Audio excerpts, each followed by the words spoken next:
جو ہے وہ آج کے دور کے نمایاں بلکہ نمائندہ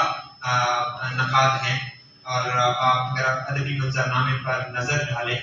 تو اورنگزیب نیازی صاحب کا نام جو ہے نمایاں نظر آتا ہے، اور انہوں نے اپنا PhD جو ہے وہ پنجاب یونیورسٹی سے پاکستانی اردو تنقید پر مقالہ لکھ کر کیا، اور اس کی خصوصیت یہ ہے کہ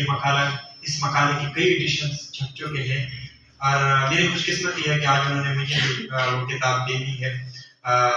دوسری بات یہ کہ ڈاکٹر اورنگزیب نیازی صاحب کا جو بڑا کام ہے اس اردو تنقید میں، انہوں نے اپنا حصہ ڈالا ہے، بلکہ بھرپور حصہ ڈالا ہے، وہ یہ ہے کہ انہوں نے ایک نئی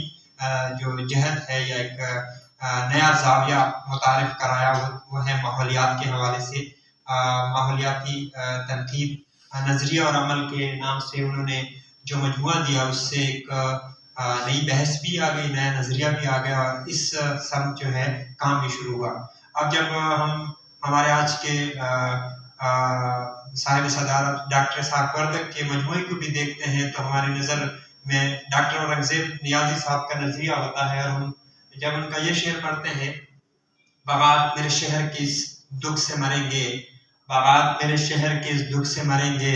اب ملتے نہیں ان کو سحر خیز میرے دوست، تو ہم صرف ان کو ایک شعر نہیں بلکہ ماحولیات کے تناظر میں دیکھتے ہیں۔ یہ اورنگزیب نیازی صاحب کا کمال ہے کہ انہوں نے ایک نئی روایت کی بنیاد جو ہے اردو میں ڈالی۔ ہم ان کو آج کے اس پروگرام میں خوش آمدید کہتے ہیں۔ سر، آپ کا بہت بہت شکریہ کہ آپ یہاں تشریف لائے، اگرچہ ہم چاہتے ہیں کہ آپ کے ساتھ طویل نشست ہو، لیکن وقت کی اور آپ کی مجبوریوں کو مد نظر رکھ کر ہم چاہتے ہیں کہ میں زیادہ آپ لوگ کے اس میں حائل نہ ہوں، اور آج کی صدارت کر رہے ہیں ہمارے صدر شعبہ اردو ڈاکٹر اسحاق وردگ صاحب۔ تو صاحب صدارت کی اجازت سے اور بغیر ابتدائیہ کہ میں چاہتا ہوں کہ اورنگزیب نیازی صاحب آپ سے مخاطب ہو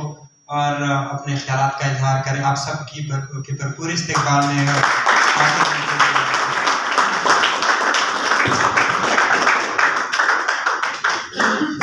بسم اللہ الرحمن الرحیم۔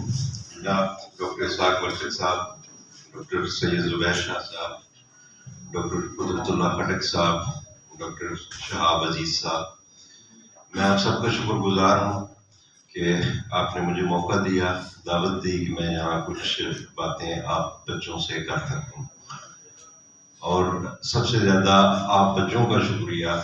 کہ آپ مجھے سننے کے لیے، مجھ سے بات کرنے کے لیے یہاں اکٹھے ہوئے ہیں۔ میرا دل تھا کہ میں آپ سے کچھ طویل بات کرتا، زیادہ باتیں ہوتی ہیں آپ سے،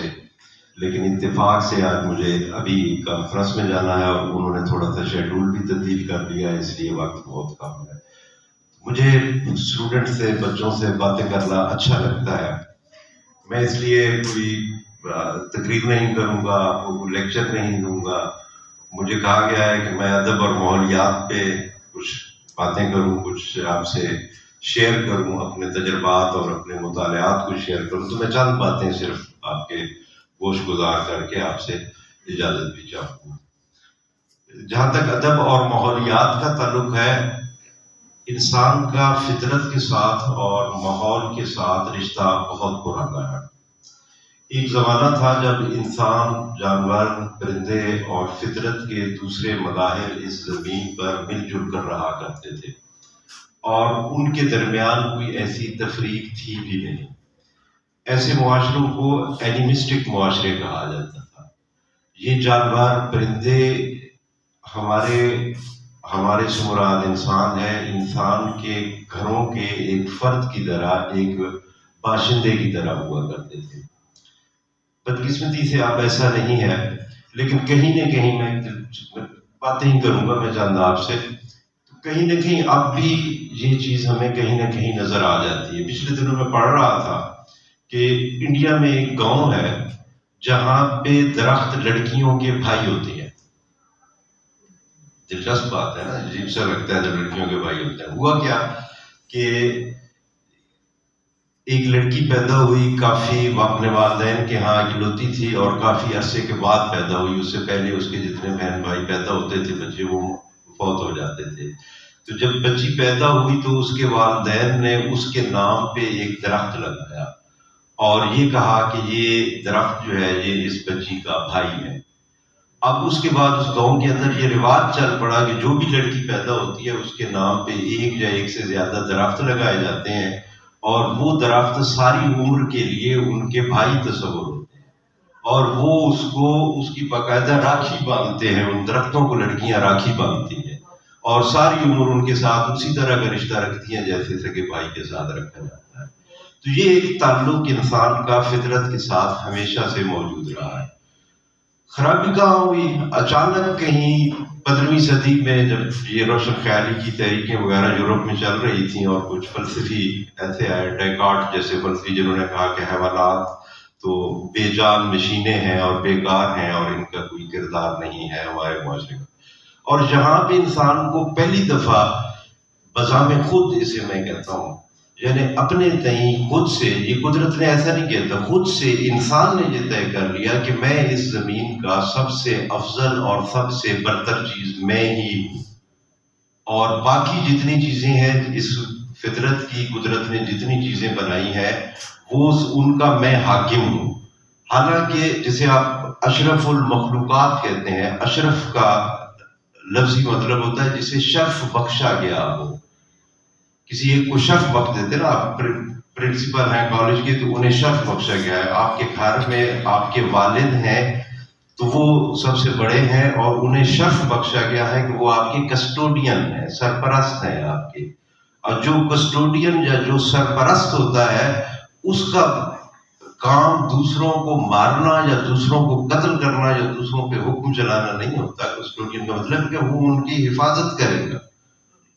آگاہی کو پھیلا رہی ہے. میں ایک دلچسپ تحریک کا ذکر کر کے آپ سے بات ختم کرتا ہوں، آپ کے لیے دلچسپی کی باعث ہوگی. انڈیا میں 1974 میں صوبہ ہمالیہ ریجن کے ایک ضلع چمولی کے اندر ایک تحریک نکلی،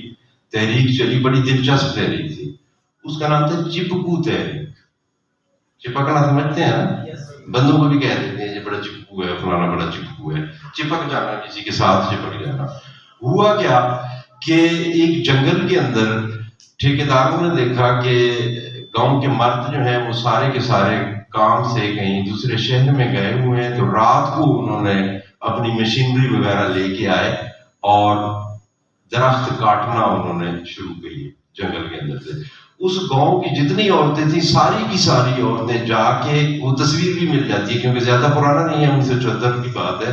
تصویر بھی مل جاتی ہے، ساری کی ساری عورتیں جا کے درختوں کے ساتھ چپک کے کھڑی ہو گئی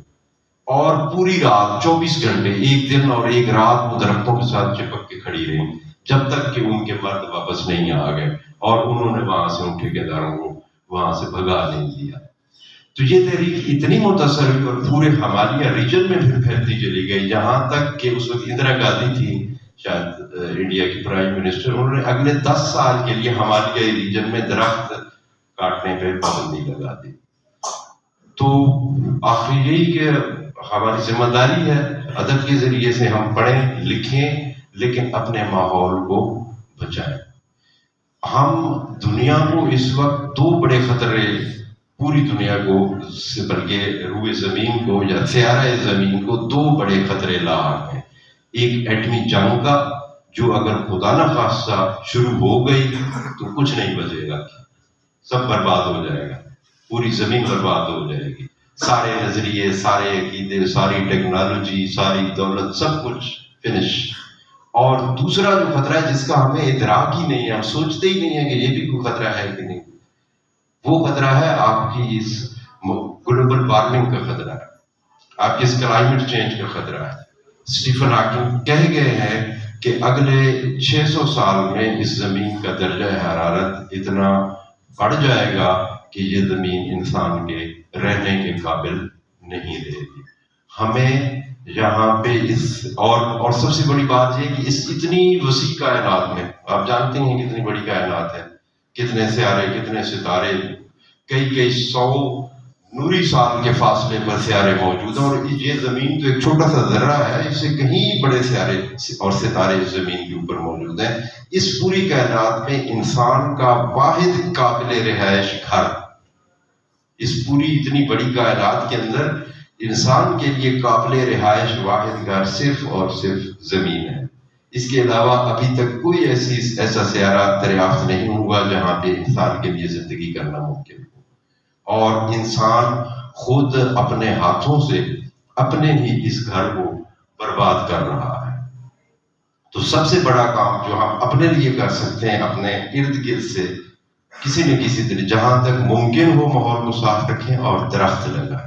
ہمارے نبی کریم صلی اللہ علیہ وسلم نے آج سے 1400 سال پہلے کتنی خوبصورت بات کہی، ماحولیات کا پورا مقدمہ ہی انہوں نے پیش کر کے رکھ دیا ایک چھوٹی سی بات کے اندر۔ آپ صلی اللہ علیہ وسلم نے فرمایا کہ سورہ اسرافیل پھونک دیا جائے، سورہ اسرافیل پھونک دیا جائے، قیامت کا اعلان ہو جائے اور پہاڑ روئی کے گالوں کی طرح اڑنے لگیں، ساری دنیا، سارے لوگ میدان حشر کی طرف بھاگ رہے ہوں، اور تمہارے ہاتھ میں اگر ایک بیج ہو اور تم وہ بیج زمین میں بونے لگے ہو تو میدان حشر کی طرف جانے سے پہلے وہ بیج زمین میں بوتے جانا۔ بہت شکریہ۔ بہت شکریہ ڈاکٹر اورنگزیب نیازی صاحب، یہ آپ کی محبت ہے کہ آپ کے پاس وقت نہیں بھی تھا پھر بھی ہمارے اسٹوڈنٹ کو آپ نے تھوڑا وقت دیا۔ انشاءاللہ ڈاکٹر صاحب کا آنا جانا اگر پشاور رہے گا نہیں تو اب تو ان کی اتنی دوستیاں بنی ہے کہ کسی نہ کسی بہانے میں آتے رہیں گے، تو انشاءاللہ وقتاً فوقتاً ہماری کوشش ہوگی کہ طویل نشست اسی موضوع پر ان سے ہو۔ چونکہ ان کو آئم سائنسز بھی جانا ہے تو میں بلا تاخیر صدر شعبہ اردو اور آج کی محفل کی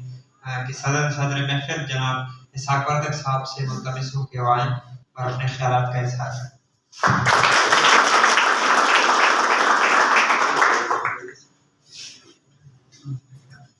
بسم اللہ الرحمن الرحیم۔